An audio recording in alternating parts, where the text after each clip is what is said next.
جب ہمارے نبی کا وصال ہوا تو ظہر کی نماز کے قریب تھا، تو نماز کا وقت انٹر ہوا تو بلال اذان دینے چڑھے۔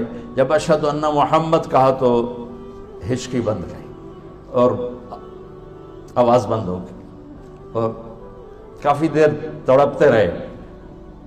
پھر مشکل سے اذان پوری کی اور نیچے اتر کر کہا کہ تم گواہ رہو، میرے نبی گئے، میری اذان بھی گئی، آج کے بعد میں کبھی اذان نہیں دوں گا۔ اور آپ کے انتقال کے بعد ابوبکر سے اجازت لے کر جہاد میں چلے گئے۔ 6 مہینے تک مدینے لوٹے نہیں تو میرے نبی خواب میں آئے، بلال یہ کیا بے وفائی، ہمارے پاس آنا ہی چھوڑ دیا۔ میرے نبی کے تو لاکھوں صحابہ جہاد میں نکلے ہوئے تھے، لاکھوں نکلے ہوئے تھے اور اسلام کا جھنڈا لہرا رہے تھے، اور سب پر اللہ راضی ہے، تمام صحابہ جنتی ہیں۔ کلن وعد اللہ الحسنى، میرے رب کا فرمان ہے کہ میرے حبیب تیرے تمام صحابہ کے لیے میرا وعدہ ہے، سب جنت میں جائیں گے۔ یہ غلام کو خواب آ رہا ہے، بلال یہ کیا بے وفائی ہے، آنا ہی چھوڑ دی۔ بلال ایسے اس خواب کے سحر میں گم ہوئے کہ انہیں یوں لگا جیسے اللہ کے نبی زندہ ہیں اور یاد فرما رہے ہیں۔ انہوں نے اسی وقت اونٹنی تیار کی، 3 ہفتے کا سفر 1 ہفتے میں کیا، دن رات اونٹنی کو بھگایا، اور مدینے میں انٹر ہوتے ہی نعرے لگانے شروع کر، یا رسول اللہ میں آ گیا، میں آ گیا۔ جب قریب پہنچے تو پھر خیال ہے کہ آپ تو فوت ہو چکے ہیں۔ پھر اس کی چیخ نکلی، قبر سامنے تھی اس وقت، اور جا کے قبر پہ گر گئے ایسے، کہا یا رسول اللہ میں تو آ گیا ہوں، آپ کہاں؟ نماز کا وقت داخل ہو گیا تو سب مدینے والوں کو شوق ہوا کہ آج بلال اذان دے، اور بلال تو قسم کھا چکے تھے کہ میں نے اذان نہیں دینی۔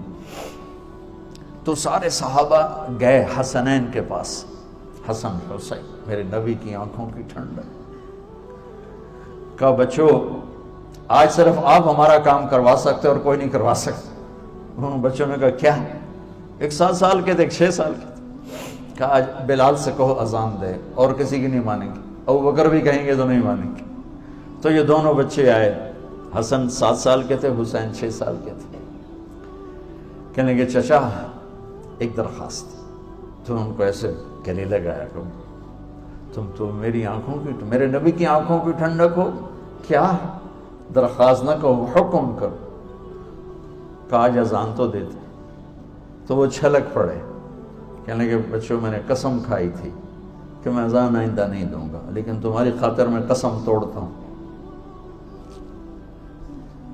جب وہ اس دیوار پہ چڑھنے لگے جہاں چڑھ کے اذان دیتے تھے تو اسی وقت ہی لوگوں کی سانسیں بند ہو گئی، سانس روک گئی، لمحات تھم گئے، جیسے سورج کو بھی کہیں قرار آ گیا ہو، اور سب کی نظریں ایسے لگی ہوئی تھی، ایسے لگی ہوئی۔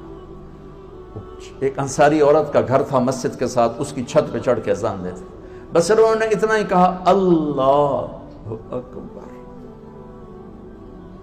تو مدینے میں ماتم بچھ گئے اور چیخ و پکار مچ گئی، اور عورتیں چیختی ہوئی گھروں سے باہر نکل آئیں، اور یوں لگا جیسے اللہ کے نبی کا زمانہ واپس آ گیا۔ یہ عزت اس غلام کو کہاں سے ملی ہے؟ در مصطفیٰ سے ملی۔